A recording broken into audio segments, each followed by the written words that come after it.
السلام علیکم ویورز، آج ہم آپ کی رمضان المبارک کے 8ویں روزے کے متعلق عبادات کے بارے میں رہنمائی کریں گے۔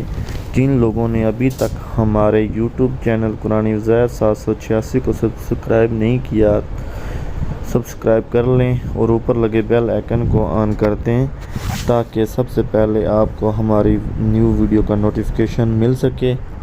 ثواب کی نیت سے ویڈیو کو اپنے دوستوں کے ساتھ لازمی شیئر کیا کریں۔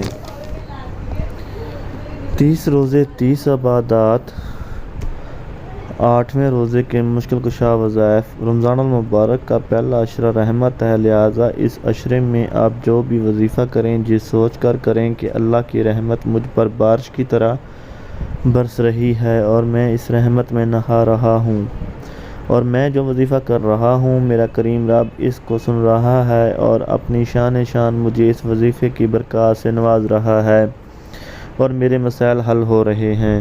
بعد نماز فجر 70 بار یہ دعا پڑھیں: بسم اللہ الرحمن الرحیم، ولا حول ولا قوۃ الا باللہ العلی العظیم، یا حی یا قیوم یا قدیم یا دائم یا صمد یا ودود یا وتر یا ذو الجلال والاکرام۔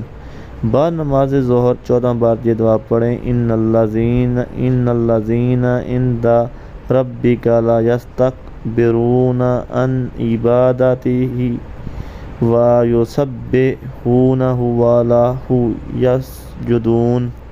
بعد نماز عصر 11 بار یہ دعا پڑھیں: لا الہ الا هو الرحمن الرحیم۔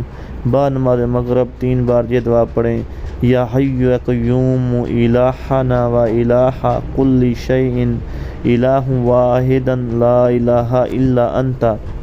بعد نماز تراویح 3 بار یہ دعا پڑھیں: اللہم انی اسألک یا اللہ یا اللہ یا اللہ بالا واللہ انت اللہ لا الہ الا انت اللہ اللہ اللہ واللہ انت اللہ لا الہ الا انت یا حی یا قیوم۔